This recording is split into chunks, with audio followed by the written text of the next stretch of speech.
నమస్తే అండి, మీరు ఎలా ఉన్నారు? మేమైతే చాలా బాగున్నాము. ఈరోజు మన రెసిపీ వచ్చేసి గెనిసిగడ్డలతో కీలు అంటామండి మేము. కొంతమంది పూర్ణం బూరెలు అంటారు. మనం మామూలుగా పూర్ణం పెట్టుకుంటాం కదండి పచ్చెనగపప్పుతోటి. అది కాకుండా మనం ఈ గెనిసిగడ్డలతో వీటిని కొన్ని ప్రాంతాల్లో చిలకడ దుంపలు అంటారు, కొన్ని ప్రాంతాల్లో స్వీట్ పొటాటో అంటారు. మేమైతే నెల్లూరు వైపు అయితే గెనిసిగడ్డలు అంటామండి. వీటితోటి మనం సుకీలు చేసుకుందాం అంటే పూర్ణం బూరెలు అనుకోండి, అవి చేసుకుందాం. అవి ఎలా చేయాలో చూద్దాం రండి.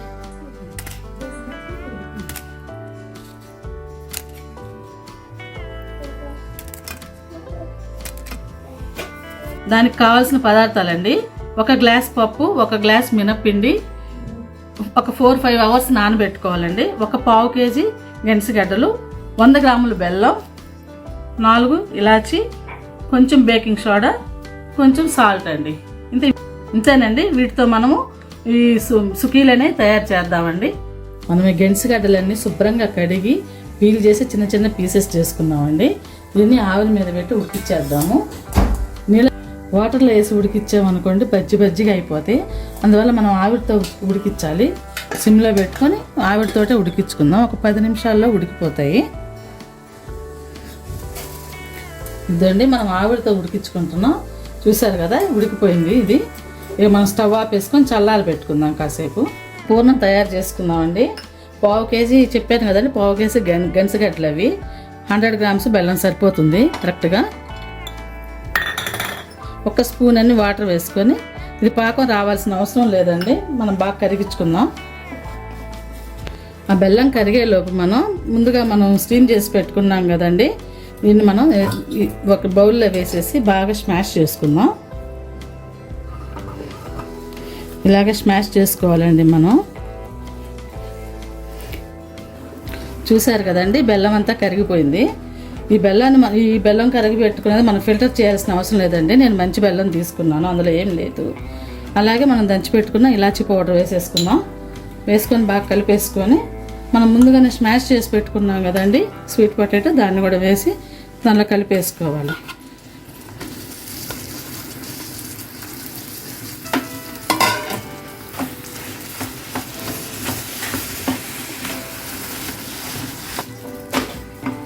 ఇదండి, ఇలా మొత్తం కలిసిపోయేలాగా మనం కలిపేసుకోవాలి. కొంచెం ఉడికించుకోవాలండి గట్టిపడే వరకు.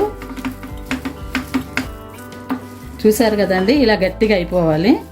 గట్టిగా అయిపోతే మొత్తం బాగా ఉడికిపోయినట్టండి. ఆల్రెడీ ఉడికింది కదండి, ఉడికిన దాని మీద ఈ బెల్లం బాగా పట్టేసుకుంటుంది.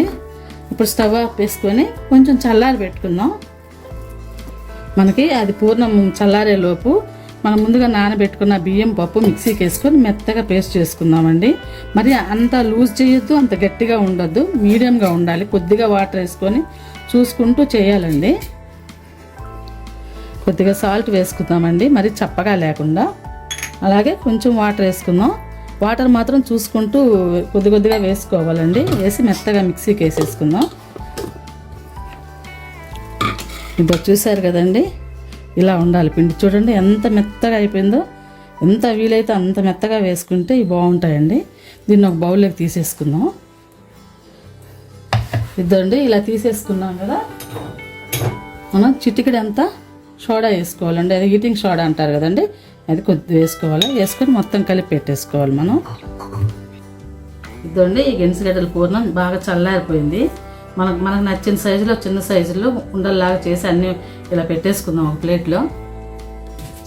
ఇదండి, ఇలా మనకు ఏ సైజు కావాలంటే ఆ సైజు ఉండలు చేసి ఒక ప్లేట్లో పెట్టేసుకుందాము. ఇదండి, స్టవ్ అంటించి ఒక కళాయి పెట్టుకొని మనం డీప్ ఫ్రైకి సరిపడేంత ఆయిల్ వేసుకున్నాం. ఆయిల్ వేడైంది. ఇప్పుడు ఇలాగ ఒక్కొక్కటి తీసుకొని పిండిలో ముంచి ఆయిల్లో వేసేయటమేనండి. ఇలా అన్నీ ఒకటి తర్వాత ఒకటి వేసుకుందాం.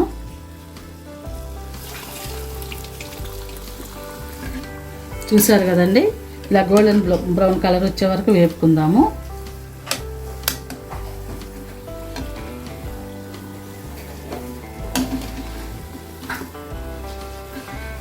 ఇదండి, గోల్డెన్ బ్రౌన్ కలర్కి వచ్చేసాయి కదండి. ఇవన్నీ తీసి సర్వింగ్ ప్లేట్లో వేసేసుకుందాం మనం.